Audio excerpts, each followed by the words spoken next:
Media विभाग की ओर से सभी सातों विजयी सांसदों और हमारे प्रदेश अध्यक्ष श्री वीरेंद्र सचदेवा जी और हमारे संगठन महामंत्री श्री पवन राणा जी, जिनकी अथक मेहनत से ये दिन आया, उन 8-9 लोगों का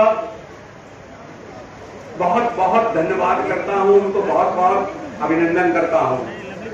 हमारे प्रदेश प्रभारी, सह प्रभारी, हमारे सभी पदाधिकारियों ने, हमारी चुनाव संचालन समिति ने, सभी लोगों ने हमें अच्छा मार्गदर्शन दिया, जिसके माध्यम से हम लोग एक अच्छा चुनाव खड़ा कर सके और उसे जीते। मीडिया ने सारे चुनाव अभियान में, इतना लंबा चुनाव अभियान 85 दिन का, मैं 1977 से चुनाव अभियानों से जुड़ा रहा हूं, मगर मैंने इतना लंबा चुनाव अभियान कभी नहीं देखा। और इतने लंबे चुनाव अभियान में जिस तरह दिल्ली के मीडिया ने, देश के मीडिया ने दिल्ली भारतीय जनता पार्टी का साथ दिया, मैं आप सबका बार बार धन्यवाद करता हूं। आज हमारी विजय के अवसर पर यह प्रेस कॉन्फ्रेंस है। हमारे सातों विजयी सांसद अध्यक्ष जी के साथ यहां उपस्थित हैं। हमारे अध्यक्ष जी इस सारे चुनाव अभियान के अनुभवों के बारे में आपको अवगत कराएंगे। हमारे स्टार प्रचारक और पार्टी के वरिष्ठ नेता श्री हरविंदर सिंह लवली जी भी मंच पर हैं। क्या होने वाला है, और मैं आपको बार बार कहता था कि दिल्ली की 700 सीटें हम जीतेंगे। 1952 के बाद ये पहला चुनाव है जिसमें किसी पार्टी ने लगातार 3 बार 700 सीटें जीती। इससे पहले आज तक दिल्ली में नहीं हुआ। और भारतीय जनता पार्टी की जीत के अगर कोई नायक है तो वो हमारे प्रधानमंत्री श्री नरेंद्र मोदी हैं, जिनके नेतृत्व में हम सब लोगों ने काम किया। हमारे संगठन का हर एक वो कार्यकर्ता है जिसने इतनी भीषण गर्मी में अपना पसीना बहाकर पार्टी के लिए दिन रात काम किया। उन सभी कार्यकर्ताओं को मैं हृदय से अभिनंदन करता हूं।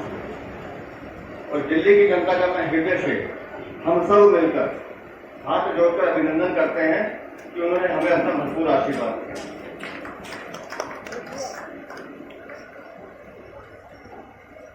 मैं जब कहता था कि हम 700 सीटें जीतेंगे तो उसके पीछे का कारण है। लोग हमें कहते थे अब वो दोनों अवसरवादी दल एक हो गए हैं, 1-2 लड़ाई में भारतीय जनता पार्टी पिछड़ जाती है, सीधी लड़ाई में दिल्ली में हमें चुनाव जीतने में दिक्कत आती है। और मैं बार बार कहता था कि जिस दिन उन दोनों का गठबंधन हुआ था उसी दिन क्या हो गया था कि भारतीय जनता पार्टी दिल्ली की 700 सीटें जीती। दिल्ली देश की राजधानी है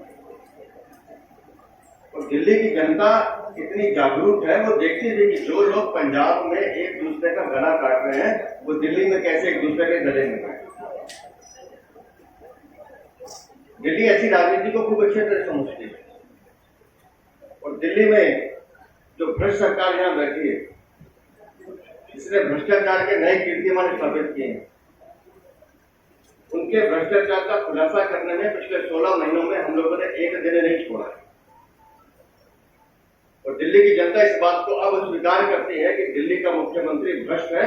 और इस चुनाव ने उस बात को साबित किया। दिल्ली की जनता ने भी अपनी मोहर लगा के, वो कहते थे कि जेल का जवाब वोट से, लेकिन दिल्ली की जनता ने जेल का जवाब वोट की चोट से दिया। बीच में अंतरिम जमानत में बाहर आ गए भ्रष्टाचारी मुख्यमंत्री, तो लोगों को बड़ा, खासतौर से हमारे मीडिया में एकदम ऐसे हुआ कि पता नहीं क्या हो गया, कौन सा मसीहा आ गया। लेकिन बार बार मैं एक ही बात कहता है कि वो भ्रष्टाचारी है, उसके भ्रष्टाचार के कारण दिल्ली का नुकसान हुआ है। और उस भ्रष्टाचारी को दिल्ली की जनता सबक सिखाएगी और दिल्ली की जनता ने अपना वर्डिक्ट दे दिया है। तो सातों मेरे सांसद मेरे सामने बैठे जो जीत कर आए। लेकिन अब हमारा काम बढ़ जाता है और मैं बड़ी विनम्रता के साथ कह रहा हूँ, ये सातों सांसद नहीं है, ये सातों जनता के सेवक हैं जो आज से दिल्ली की हर समस्या के लिए लड़ने का काम शुरू करें। ये कर्तव्य है हमारा। हमें मालूम है दिल्ली में पानी की कमी है और उस पानी की कमी के लिए हमें जो प्रयास करने हैं हम करेंगे। हमें ये भी मालूम है कि दिल्ली में कुछ दिनों के बाद मानसून आने वाला है, लेकिन आज तक एक नाले की सफाई नहीं हुई है और फिर ओवरफ्लो होगा, फिर दिल्ली में बाढ़ की सिचुएशन बनेगी और फिर ये मंत्री पल्ला झाड़ेंगे कि हमें कुछ नहीं पता। लेकिन कोई आज भी रखरखाव नहीं। दिल्ली में ऐसी अनेक समस्या है जिसको एड्रेस करना जरूरी है, लेकिन मैं दिल्ली वालों को विश्वास दिलाता हूँ भारतीय जनता पार्टी आपकी हर समस्या में आपके साथ खड़ी है और हर वो सुविधा, चाहे वृद्धों की पेंशन का मामला हो, मुझे बता रहे थे मनोज भाई, दिल्ली को ये भी बताना है कि कौन सा विभाग किसके पास है। अगर दिल्ली में पानी की समस्या है तो ये दिल्ली सरकार का काम है। अगर दिल्ली में नालों की सफाई नहीं हुई है तो ये दिल्ली सरकार का काम है। अगर दिल्ली में सड़कें टूटी हैं तो ये दिल्ली सरकार का काम है। अगर दिल्ली में बुजुर्गों को पेंशन नहीं मिल रही है तो ये दिल्ली सरकार का काम है। और अगर दिल्ली में नए राशन कार्ड नहीं बन रहे हैं तो ये भी दिल्ली सरकार का काम है। इसलिए इन सारी समस्याओं को एड्रेस करते हुए मैं आज दिल्ली की जनता को एक विश्वास दिलाता हूं कि आपने केंद्र में माननीय मोदी जी को तीसरी बार प्रधानमंत्री बनने का अवसर दिया है। दिल्ली में सातों सांसद दिए हैं, लेकिन अब दिल्ली में डबल इंजन की सरकार बनाइए, दिल्ली विधानसभा में भारतीय जनता पार्टी को लाइए। इन सारी समस्याओं का समाधान भी होगा और जो सुविधाएं आज आपको मिल रही हैं उससे बेहतर सुविधाएं देने का काम दिल्ली की भारतीय जनता पार्टी करेगी। ये मैं आपको विश्वास दिलाता हूं। और अपने कार्यकर्ताओं को मैंने कल ही संदेश दिया है कि ये जीत एक विराम है हमारे लिए, लेकिन इसके बाद अब पुनः लगना है और दिल्ली विधानसभा से भी इस भ्रष्टाचारी लोगों को बाहर करना है और दिल्ली के हर विधानसभा में कमल खिलाना है। ये हमारा लक्ष्य है और इस लक्ष्य के लिए हम सब मिलकर काम करें। इन सब साथों ने बहुत मेहनत की, मैं जानता हूँ, और इन सब रामवीर सिंह मिथुड़ी, मैं कई बार कहता हूँ जितनी इनकी आयु है उससे तो कम हमारा राजनीतिक अनुभव है और बार बार ये हमको सिखाते रहे, बार बार बताते रहे। अब इनका अनुभव लोकसभा में दिल्ली के लिए कितना हम लोगों को लाभ मिलने वाला है ये बात मैं जानता हूँ। मनोज भाई किसी बार सांसद बनकर आए, दिल्ली की हर समस्या से वाकिफ है।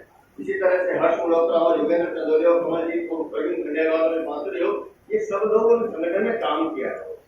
कार्यकर्ता को दर्द समझते हैं, दिल्ली की जनता की आवाज समझते हैं। इसलिए इन सातों को लेकर मैं निश्चित को ये सात सेवक दिल्ली की सूरत बदलने में भारतीय जनता पार्टी का नाम भी रोशन करेंगे और कार्यकर्ताओं को साथ लेकर चलेंगे और दिल्ली में अब एक ऐसी ब्याह रहने वाली है जो हर दिल्ली वाले को सुविधा भी देगी, दिल्ली वालों को उनका सुख चैन, उनकी जिंदगी स्वस्थ हो, सुखी रहे। उसके लिए हम सब मिलकर काम करेंगे। बहुत बहुत धन्यवाद, बहुत बहुत आभार।